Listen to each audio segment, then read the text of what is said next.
Good morning, everyone. So, is it my voice is audible to online class students?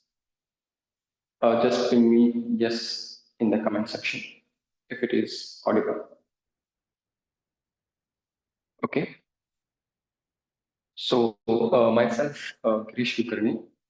So, today we come out with a economic survey series of 2024-25. And this economic survey PDF is important for the UPSC IAS examination, both for prelims, mains, and interview. Okay. Today we are going to discuss. We are started to launch economic survey of 2024-25 series. Today will be the first class of that. Okay. So we will start with the economic survey of 2024-25. This year's economic survey is of special. Why it is of special? Because before that, we need to know basics of the economic survey. Who releases the basic of the economic survey? Who prepares the basic economic survey? This economic survey was prepared by the Chief Economic Advisor. Okay, under the Department of Economic Affairs under the Ministry of Finance. Okay, and this presented in the Parliament by the Finance Minister. Okay, and this economic survey was released a day just before the release of the budget in the Parliament. Okay, what is the purpose of this economic survey? Why it was released? It analyzes economic growth, government policies, and suggests reforms. And there is in the first page of the economic survey of 2024-25, there is this beautiful image they have mentioned in the first page of the economic survey. Here there is an image of wheel. So the economic survey says that this wheel represents consistent progress and a momentum for growth. And again, this economic survey, which released by the Chief Economic Advisor, is just an advisory document. It's an advisory document. It's not a legally binding or not legally binding. It's not a legally binding agreement. What it means? That means government is not binded by this document, that is economic survey, and it is an advisory document for the government of India. Okay. So when was the first economic survey got released? The first economic survey got released in 1950-52. Okay, the first economic survey got released in 1950-51. Initially, when the economic survey released the first time in 1950 till 1964, the economic survey was part of the union budget. Okay. Later, after 1964, it was separated and started being published a day before the budget as an independent document. Okay. And why is the economic survey important for UPSC IAS examination? See, if I talk about the prelims, right? Direct factual questions from GDP growth, inflation, employment, and schemes they are asked. If you see the previous year question papers, try to solve the previous year question papers. If you see the previous year question papers, there are minimum, I can say, 3 questions are directly asked from the economic survey, and there are multiple questions are asked from the economic survey indirectly.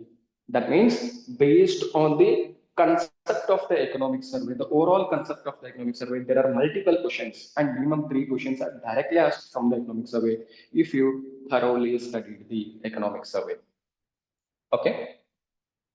For mains also, in GS3 paper and essay paper, because in GS3, around 2 questions are directly asked from this economic survey only. If you just see the previous year question papers and compare with the economic survey of previous year of, for example, 2020 to 24, if you compare that, there are directly every year 2 questions are directly asked from the economic survey only. Okay, in essay also, while writing the essay, you should have some facts regarding India's growth, India's employment, India's poverty, India's inflation, India's fiscal deficit, India's balance of payment, India's current account deficit, and what is fiscal deficit, revenue deficit. All these you should have basic facts while writing the essay paper. And this economic survey, while preparing thoroughly, if you prepare thoroughly, the economic survey helps a lot in writing the essay, and your essay becomes a data-driven essay. Your essay should be not just a representation of a just theoretical view. It should be data-driven. Your essay should be data-driven. Okay, and helps in data-driven answers on economic growth, fiscal policy, social issues, and it also provides case studies because there is a mention of Germany case studies because from the last 2 years the manufacturing sector of the Germany is getting contracted or it's got has a negative trend or negative growth rate for Germany from the last 2 years. It's a manufacturing sector in the manufacturing sector of the, Germany. Why? Because in Europe, the manufacturing hub of the Europe is the Germany, and Germany is facing the negative growth rate from the last 2 years. It means it affects the whole European area or whole European nation, and it provides the case studies, and also it provides the policy recommendations for analytical questions. Okay, for interview, how it helps for the interview? Helps in discussing current economic and challenges reforms. Okay.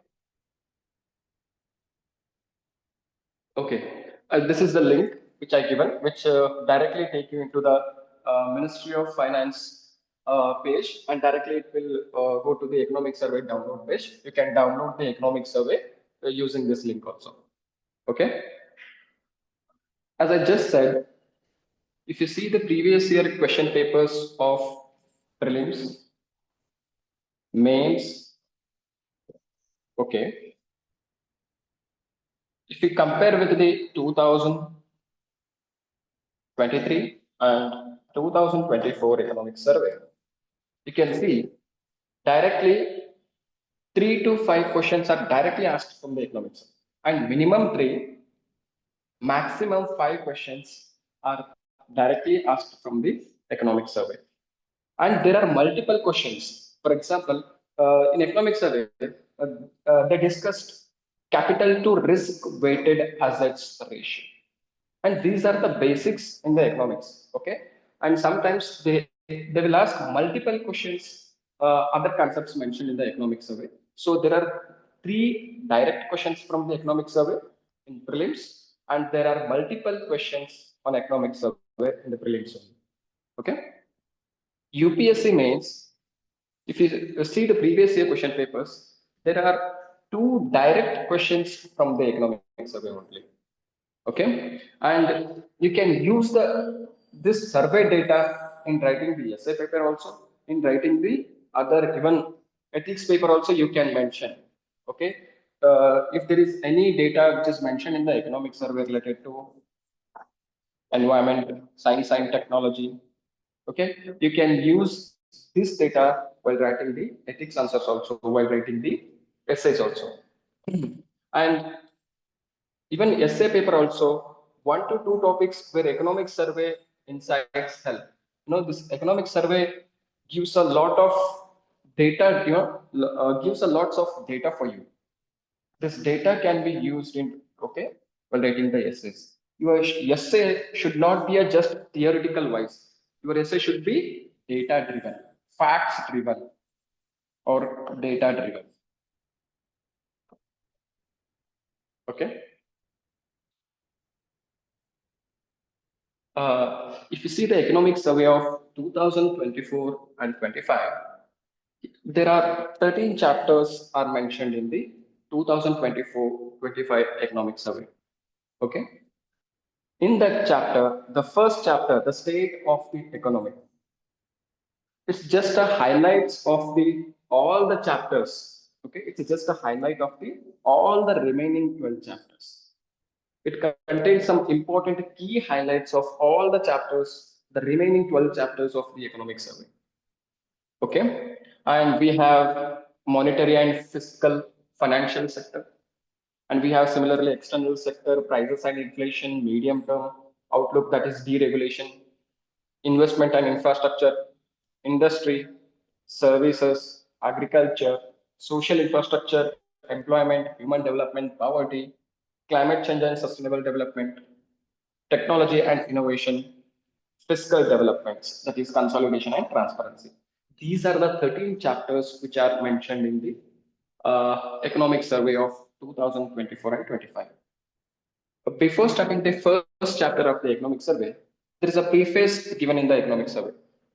In the preface, they have mentioned this sentence: driving domestic growth and resilience through deregulation. It's look like a simple sentence. Okay. This year's economic survey, they specifically mentioned in the preface only, in a, like say in a big letters only, they have mentioned we should drive our domestic growth and resilience through deregulation. Why they have specifically mentioned like we have to promote our domestic growth and resilience through deregulation. And I will prove this word why I have written driving domestic growth. There are many reasons are there why this economic survey is saying that India should focus on its domestic growth and India should focus on its deregulation. I will prove why the economic survey has written this sentence in the starting preface only. In the preface only, they have mentioned in the big letters, driving economic growth is the need of the hour for India. And also, the deregulation process is also very, very important. It is a need of the hour for India. Okay?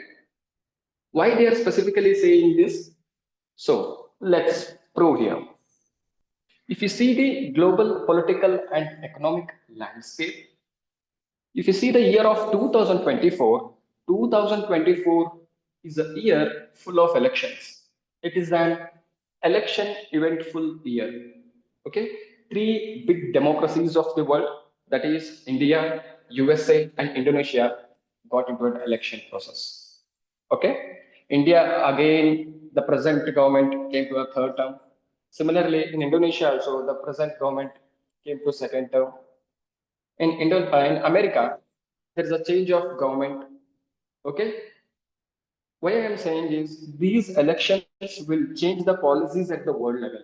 See, there are, and these are the three biggest democracies, and there are more than 50 countries where elections are happened. Okay, and more than and greater than 50% of the world population is voted in the 2024 year.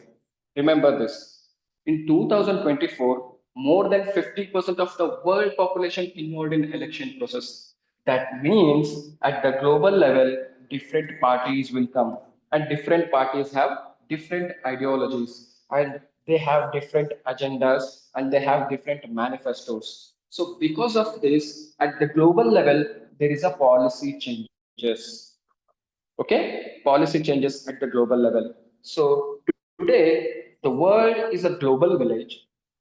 Today, the world is a global village. If some country changes any policies, it will affect all the countries.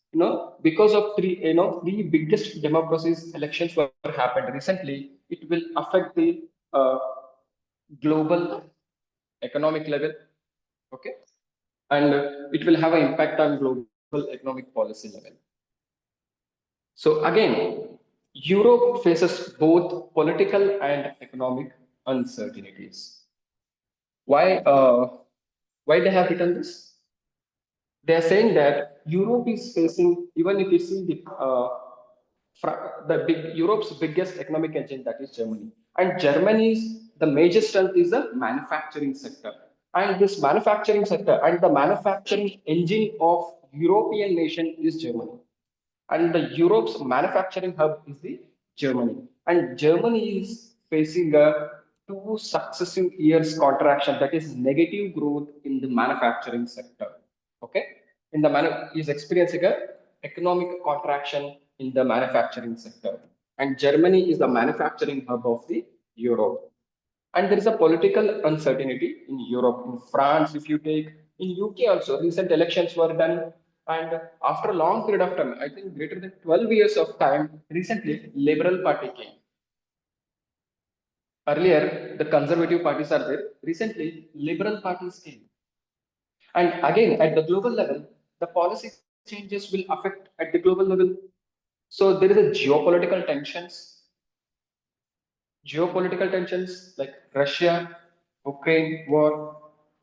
Because of that, there is a global trade disruptions because of Russia-Ukraine war, Israel-Palestine war, or Israel-Palestine conflict, and some Middle East uncertainties. There is a clashes between the Israel and Iran, clashes between the Armenia and Azerbaijan, and there are some Middle East tensions. Yeah, several times that Suez Canal was blocked because Suez Canal is around 15% of the world maritime trade is happened through Suez Canal. If Suez Canal is blocked for is basically, if you block the Suez Canal for 15 days at the world level, the inflation will rise by 2%. Okay, because again, otherwise they have to go through the, again, wise, if this is Africa, they have to go through from India, again they have to go to Cape of Good Hope, then they have to Strait of Gibraltar, then they will enter the Europe, and there is a straight path from the Red Sea, and they can directly enter into the Suez Canal to Europe. So because of that, there is an inflation increases if anything trade conflicts happen or the passage of Suez Canal blocked. Okay, to a large extent, these developments have affected the global economy. Okay, I will come to the previous sentence now. Why India, why this economic survey is saying that India should focus on its domestic growth. Okay, India should focus on its domestic growth because at the international level, if you see again at the international level, the big democracies like USA and even the Russia, China, and the, Germany and France, they were all undergoing the some kind of not China. They are not, they are undergoing the elections, and at the global level, there is a policy changes, and these policy changes, which may be positive, which may be negative for India. That means there is a global uncertainty at the world level. And also, and if India depends on the too much on the global level, if India depends on too much on the globalization, again, if you see the Europe's biggest market, Germany is also say, is getting the contraction, and the entire European nation growth rate is just only 0.9%. The entire European nation's growth is just 0.9%. That means if we depend on, too much on globalization, if if Europe got affected, then India will also got affected. That's why they are saying that, you see, there are political uncertainties in Europe and France. There is a geopolitical tensions, for example, Russia-Ukraine war and Israel-Palestine war. Because of this Russia-Ukraine war, there is a European sanctions on Russia. Again, we are not able to, buy some defense equipments and oil from Russia. Okay, many countries are not there to buy, oil or gas or defense equipments from Russia. Okay, see how the geopolitical tensions affected the Indian economy and the conflict in the Middle East.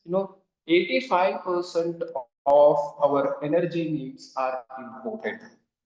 That means 85, more than 85% of the crude oil we are importing. Again, we are too much dependent on the other countries for importing for our energy security.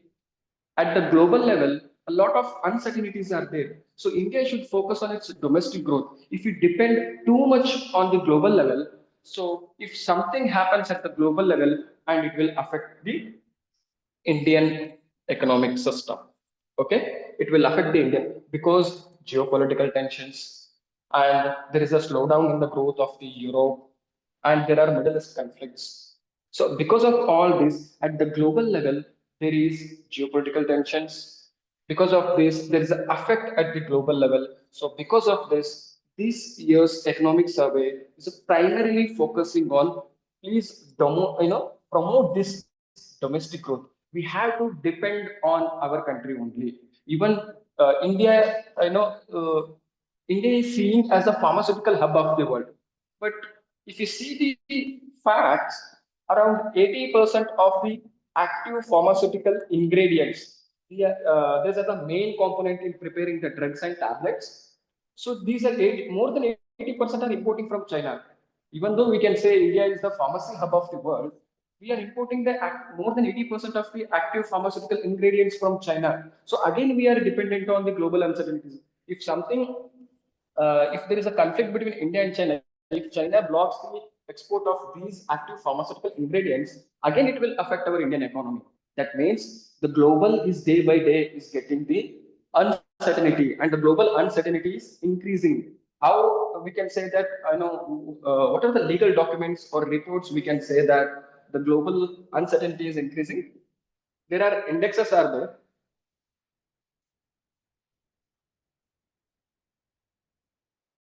Okay, we will come after that. Okay.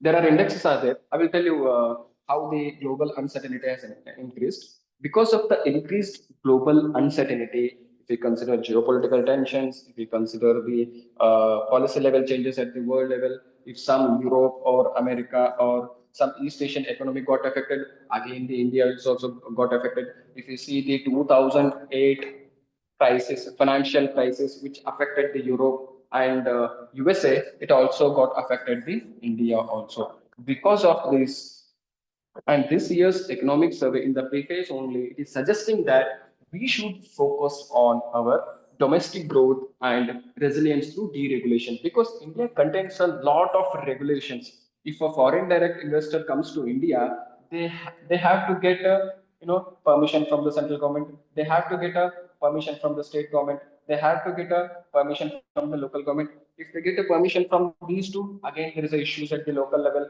If the person get all the permissions, then they have issues from the environmental level organizations, then they have a permission issues from the court, from the Indian judiciary system, and we have to provide a single window clearance for the foreign direct investors. Because of this lot of regulations, India should focus on deregulation so that our domestic growth will increase. So, because of the global uncertainty, this year's economic survey in the preface only they are suggesting that driving the economic growth and we have to establish resilience through the deregulation. Okay, and the same question, how they can ask a mains question from this concept. Okay, the question is like this: in the era of global uncertainty, what should India have a plan so that its economy is in the safe side, critically examined? Okay, this may be the mains question. Okay, and challenges and opportunities for India. As I discussed recently, impact of global slowdown. If because if you see the global growth, it is just 2.3%. Some they are saying 3.2%. OECD, that is Organization of Economic Cooperation and Development. They are saying global economic GDP, global economy is growing by 3.2%, and International Monetary Fund is also saying something about 3.3%. Okay, because impact of the global slowdown. because India is growing. India's growth rate is 7%, around 7%. So if we too much dependent on the global level, on the globalization, then at the global level, if global slowdown was happened, again it will affect India. So we should more depend on our domestic growth, domestic savings, domestic investments. Okay, and again, dependency on critical sectors. As I said, even though we are a pharmacy hub of the world, again, we are dependent on the China for the active pharmaceutical ingredients. Okay. Again, also, while the production of electric vehicles, while the production of electric vehicles, even 90% of the lithium ionic batteries we import from the other countries. 90% I'm saying.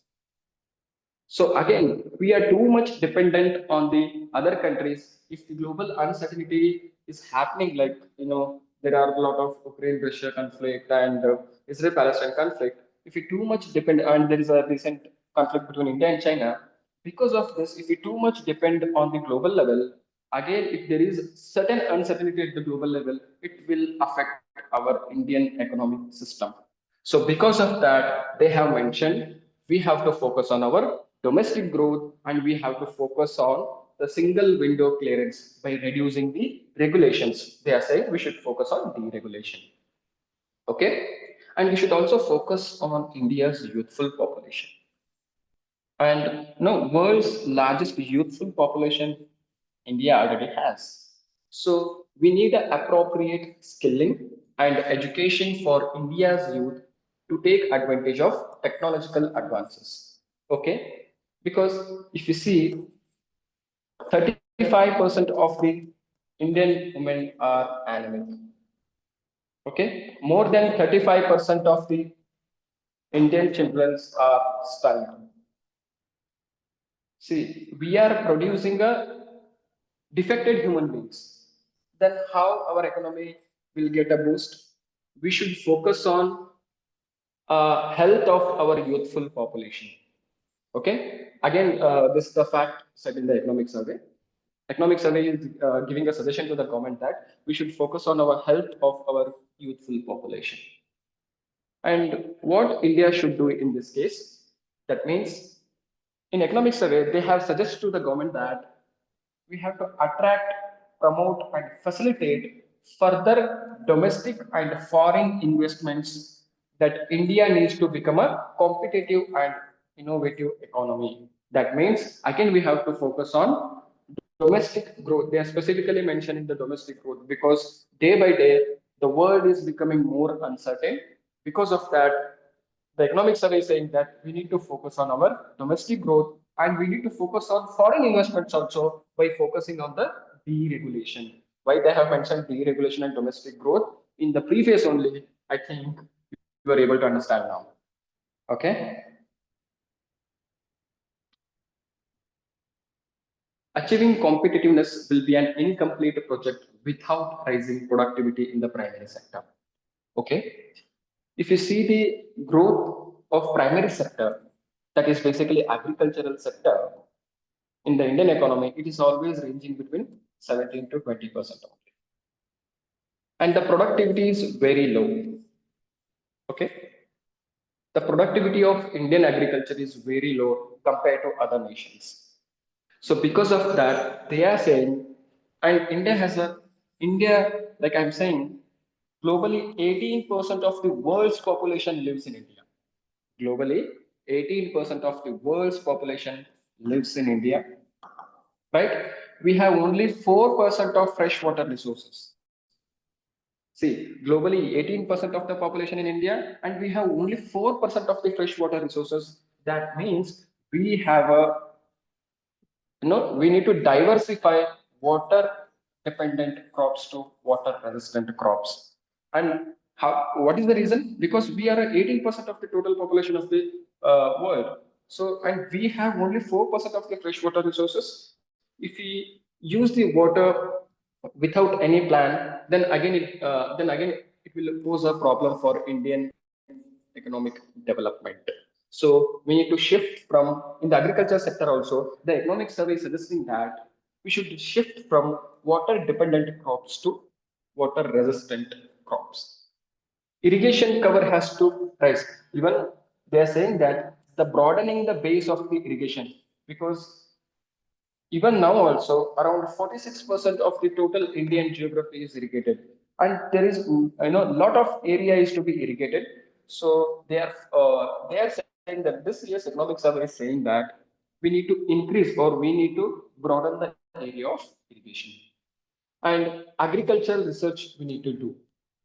And again, if you see the R&D, the investment on R&D, if you compare with China also, USA also, India is investing a very less in the agricultural research.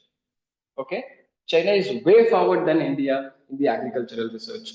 And this year's economic survey is saying, we should focus. If India wants to achieve a competitiveness at the global level, then they are saying that we should focus on the primary sector, that is the agricultural sector. And these are the suggestions the economic survey is giving. Okay, and as in the previous only I said, the first fact they are saying is focus on the what, domestic growth, and the second point they are saying is deregulation. That means changing the, even say, even if the I will give what is the deregulation concept. I will give a best example. If you see the Indian judiciary system, if someone complain a person A is murdered by person B, in the court also this person is treated as a guilty person. He is already a guilty person.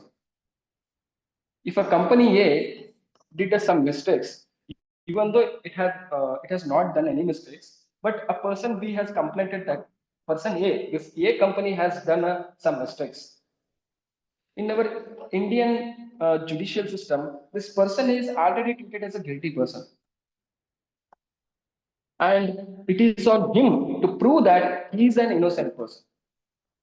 Even though he has not done any mistakes, if a person B puts a complaint on A, then our Indian system or judicial system, this they make a person A as already a guilty person, and it is on him to prove that I am an innocent person. So, this year's economic survey is saying that we have to remove this kind of concept. If person A made a mistake, even though he not did, if person B is complaining, if a person B company is complaining on company A, we have to, and until it is proven, this person A should be treated as innocent. Until it is proven he is guilty. you know don't treat earlier only he is a guilty person. First see this person is a innocent person until it is proven guilty. So there in this year's economic survey is saying that we have to change our policy from the guilty until proven innocent to innocent until proven guilty. And this is the, again, it will be a kind of essay topic also.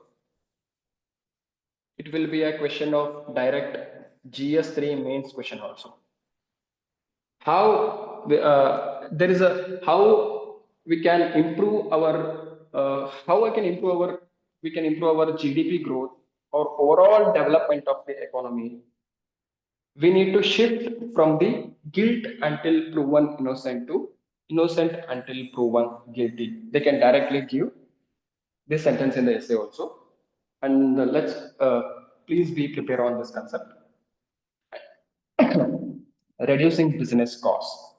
They are saying that if a person wants to establish a small scale industry, I'm saying there are a lot of regulations are there. At each level, they need to give a bribe. At each level they have, there is a corruption. At each level there is a corruption. Because of that, and there are a lot of policy changes. Because if some person from a bank A, for example, if I'm saying bank SBI, okay, a company A take a loan of 100 crore rupees to establish a factory. Okay. And because of the lot of regulations, lot of policies, and because of the corruption, for this person, for the company A, it has taken around 2 years to establish the factory. Because of lot of policies, regulations, restrictions, rules. Because of this, this company A get a 2 year time to get a permission to establish a factory. But the interest payment of company this day has taken 10%. If I say, then it has to pay around 10 crore rupees, right? 10 crore rupees every year it has to pay the interest rate. Again, because of this, the business cost increases. Because ultimately, when the factory got established, if they produce the items, they will cover this interest rate of 2 years by increasing the prices of the products. Again, again it will affect the Indian economic system. We should reduce the business costs by promoting the single window clearance, okay, by reducing the regulations, okay. And this year's economic survey is saying that deregulation will be a key for the Indian economic growth. It will reduces the business costs, okay. And they are also saying that we need to focus on youthful population, okay. Their mental, emotional and physical health need to be nurtured, because we know that more than 35% of Indian women and more than 35% of the Indian children are anemic and stunned, okay.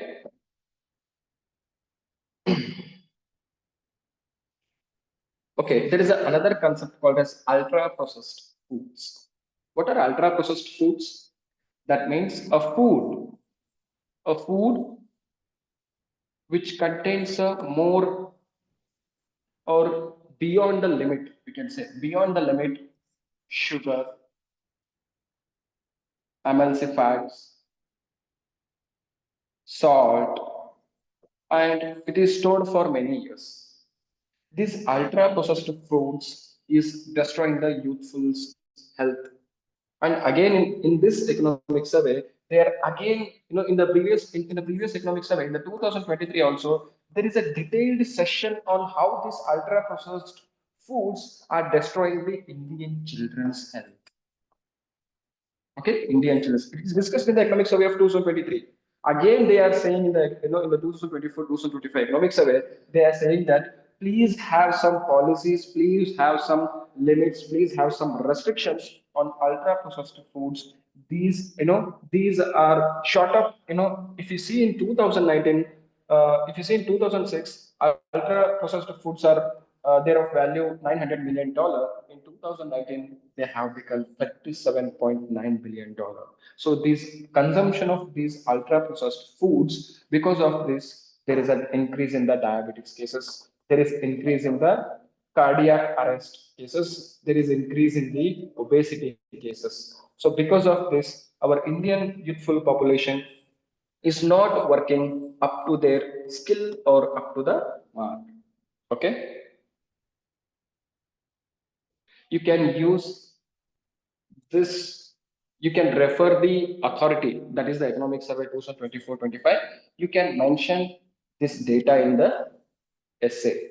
It will give you a lot of boost to your, it will make your essays beautiful if you mention these kind of, even if the question asked regarding children, if the question asked regarding social issues, if the question asked regarding women's issues, anything, you can mention this data in the, while writing the essays.